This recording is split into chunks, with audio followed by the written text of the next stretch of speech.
आपका ये practice set third रहेगा। इस प्रैक्टिस सेट में दोस्तों हमने ईवीएस के इंपॉर्टेंट क्वेश्चन ले रखे हैं, जो कि आपके point of view, exam point of view से बहुत इंपॉर्टेंट है। आप किसी एग्जाम की तैयारी कर रहे हो, ठीक है दोस्तों। यहाँ पर जो आपका प्रैक्टिस सेट है, आपका ये सीटीईटी का प्रैक्टिस सेट थर्ड है, ठीक है। तो इसमें सबसे पहला जो क्वेश्चन है, वो क्वेश्चन है पर्यावरण से रिलेटेड। पर्यावरण से क्या अभिप्राय है? तो सबसे पहले हमें जान लेना चाहिए दोस्तों, पर्यावरण होता क्या है। तो दोस्तों, अगर पर्यावरण की बात की जाए तो ये दो शब्दों से बना है, एक परि, दूसरा आवरण। दूसरा क्या है दोस्तों? आवरण। तो परि मीन्स होता है जो हमारे चारों ओर है, जो क्या है, जो हमारे चारों ओर है, ठीक है। आवरण मीन्स है जो हमें चारों ओर से घेरे हुए हैं, ठीक है। पर्यावरण का मतलब है जो हमें चारों ओर से घेरे हुए है, वो क्या है? पर्यावरण है। तो अपने क्वेश्चन पे चलते हैं। Question number first. First question है, पर्यावरण का अभिप्राय क्या है?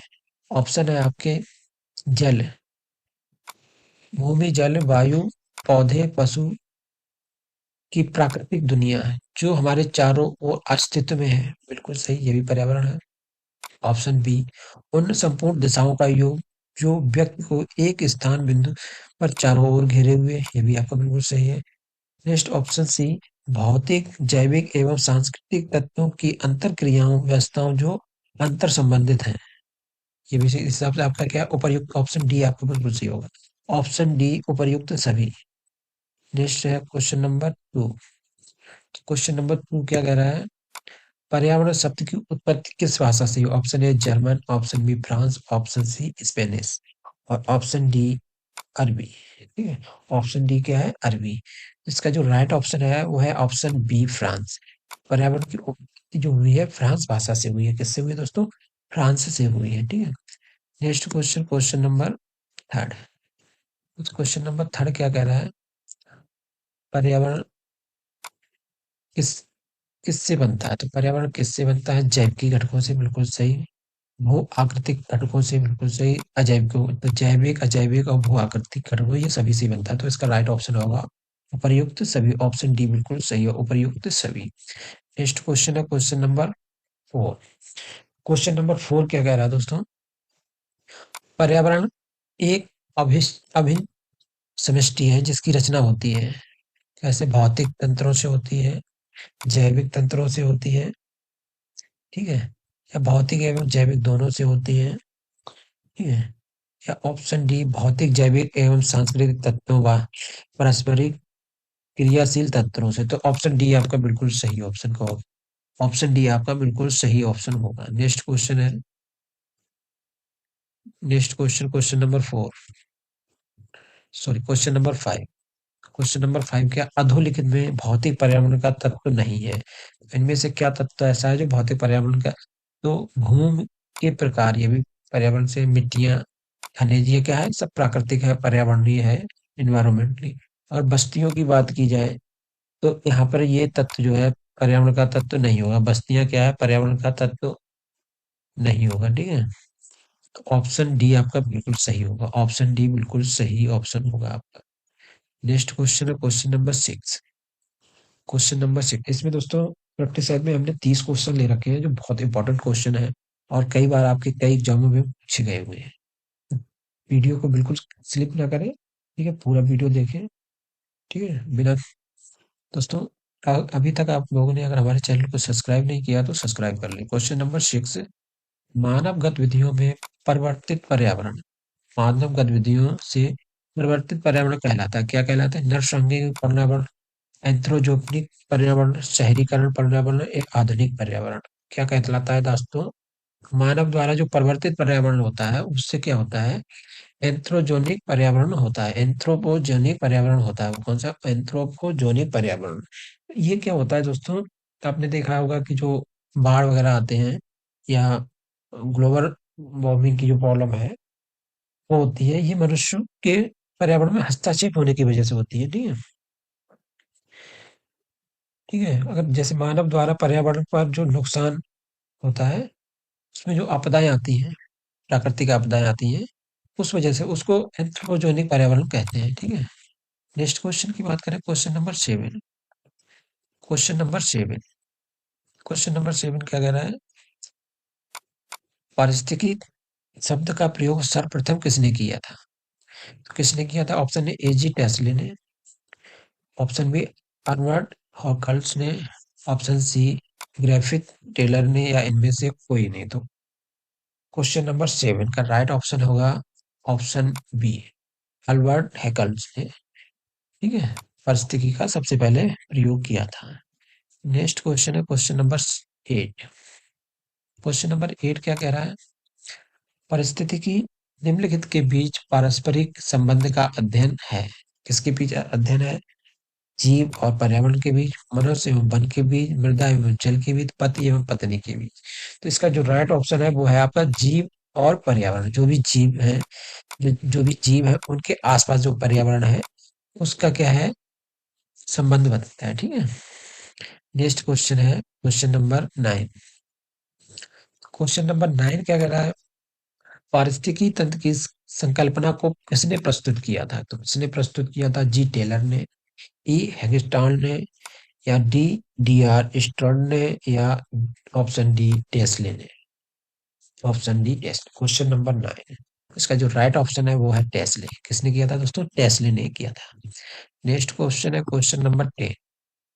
क्वेश्चन नंबर 10, क्वेश्चन नंबर 10 क्या कह रहा है? पृथ्वी पर सर्वाधिक वृहद पारिस्थितिकी तंत्र निम्नलिखित में से कौन सा है? तो मतलब सबसे बड़ा पारिस्थितिकी तंत्र पूछा गया पृथ्वी पर कौन सा है? जलमंडल, जीवाश्म है, या स्थल मंडल है, या जैव मंडल है? तो आपको बताना है सबसे बड़ा पारिस्थितिकी तंत्र क्या है दोस्तों?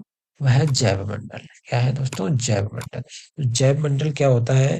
जैव मंडल जहाँ क्या है? जैव मंडल क्या?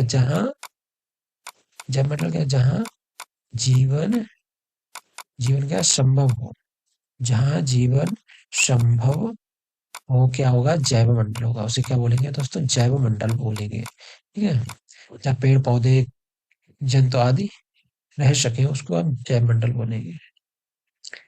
Next question, question number 10। Question number 10, question number 11। जीव जहाँ रहता है उस सटीक जगह को क्या कहते हैं? आवास कहते हैं, पारितंत्र कहते हैं, निकेत कहते हैं, उपर्युक्त में कोई नहीं। क्वेश्चन नंबर 11, 11 का राइट ऑप्शन क्या होगा? आवास होगा। क्या होगा? आवास। जहाँ जीव रहते हैं उसको क्या कहते हैं? आवास कहते हैं।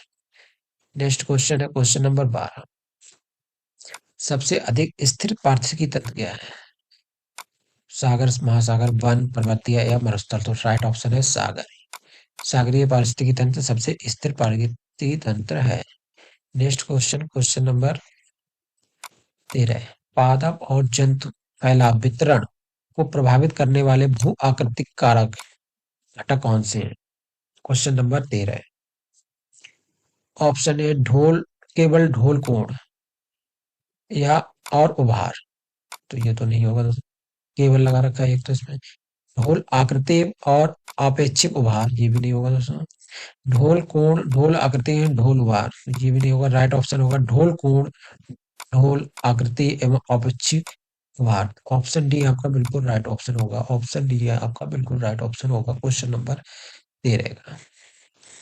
क्वेश्चन नंबर 13, क्वेश्चन नंबर 14 है, निम्नलिखित में से कौन सा कृत्रिम पारिस्थितिकी तंत्र है? तो कृत्रिम पारिस्थितिकी तंत्र क्या है? कई बार पूछा गया क्वेश्चन है, बहुत इंपॉर्टेंट क्वेश्चन है। धान का खेत, वन, घास या झील?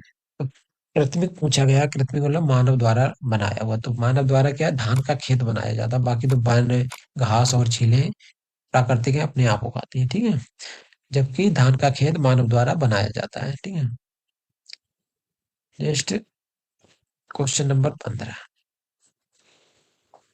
घटती उत्पादनशीलता के क्रम में पारिस्थितिकी तंत्र में निम्नलिखित सा क्रम सही है? ठीक है, तो सही है ये बताना है आपको क्वेश्चन नंबर। ठीक है, घटती उत्पादकता, तो सागर, झील, ठीक है, मैदान या ग्रव, मैग्रोव। ठीक है, तो सबसे पहले क्या मैग्रोव होना चाहिए दोस्तों? मैग्रोव के बाद क्या आना चाहिए? घास के मैदान, और उसके बाद झील, फिर सागर आना चाहिए था। तो ऐसा क्रम यहाँ कहाँ पे है वो देख लेते हैं। मैंग्रोव, घास के मैदान, झील। तो ऑप्शन सी आपका बिल्कुल सही होगा। इस क्वेश्चन का आपका ऑप्शन सी बिल्कुल सही होगा। नेक्स्ट क्वेश्चन, क्वेश्चन नंबर 16 है। किसी निश्चित क्षेत्र में प्राणियों की संख्या की सीमा उस पर्यावरण सार्थक करती है कहलाती है, जिसे पर्यावरण सार्थक करती है कहलाती है। किसकी? प्राणियों की संख्या की सीमा क्या कहलाती है? जनसंख्या, वाहन क्षमता, जैविक संख्या या जैविक द्रव्यमान का प्रामीण उपर्युक्त में से कोई नहीं। क्वेश्चन नंबर 16 है, तो राइट ऑप्शन है वाहन क्षमता। क्या कहलाएगी? वाहन क्षमता। क्वेश्चन नंबर 16 है। नेक्स्ट क्वेश्चन, क्वेश्चन नंबर 17 है। क्वेश्चन नंबर 17 क्या कह रहा है? पारिस्थितिकी पिरामिड की संकल्पना वर्ष 1997 में किसके द्वारा प्रस्तावित की गई थी? तो ग्राफिक टेलर द्वारा, चार्ल्स एटलस के द्वारा, रेटले जेल के द्वारा, इनमें से कोई नहीं। तो राइट ऑप्शन क्या होगा? Question number 17 option B, Charles Atlas के द्वारा। एटलस के द्वारा। नेक्स्ट क्वेश्चन है क्वेश्चन नंबर 18। जीव भाग का पिरामिड किस पारिस्थितिकी तंत्र में उल्टा बनता है? जीव भार का पिरामिड किस पारिस्थितिक तंत्र में उल्टा बनता है? वन, तालाब, घासीय स्थल या शुष्क स्थल। क्वेश्चन नंबर 18, इसका जो राइट ऑप्शन है वो होगा ऑप्शन बी। उल्टा कहाँ बनता है? तालाब में। तालाब में। नेक्स्ट क्वेश्चन है क्वेश्चन नंबर 19। क्वेश्चन नंबर 19, खाद्य श्रृंखला से अभिप्राय। खाद्य श्रृंखला, फूड चेन। फूड चेन की बात की गई यहाँ पे, तो इसका क्या अभिप्राय होता है? भूगर्भ से धरातल की ओर ऊर्जा का स्थानांतरण। ठीक है, ये नहीं होगा दोस्तों। नेक्स्ट, निम्न अक्षांश से उच्च अक्षांश की ऊर्जा का स्थान। बिल्कुल नहीं। एक जीव से दूसरे जीव को ऊर्जा का स्थानांतरण। बिल्कुल सही। इसका राइट ऑप्शन आपका ऑप्शन सी होगा। ठीक है, ऑप्शन सी होगा। होता क्या है दोस्तों, जो हमारे क्या है प्रोड्यूसर है, जैसे क्या है हरे प्लांट्स। क्या होता है दोस्तों, जो प्लांट्स होते हैं, प्लांट्स को ऊर्जा कहाँ से मिलती है दोस्तों? प्लांट को जो ऊर्जा मिलती है वो हमारे सन, सूर्य से मिलती है। ठीक है, सूर्य से ऊर्जा मिलती है। अगर बात की जाए सौर मंडल में ऊर्जा का स्रोत क्या है? मेन पहल प्राथमिक स्रोत जो है क्या है? सूर्य है।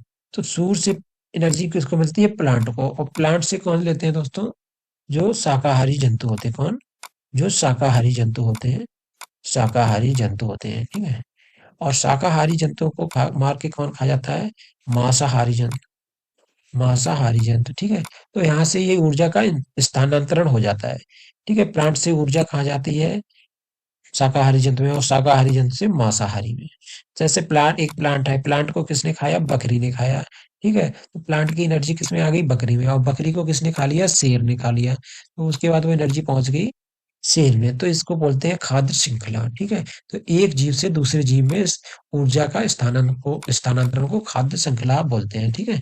नेक्स्ट क्वेश्चन है क्वेश्चन नंबर 20।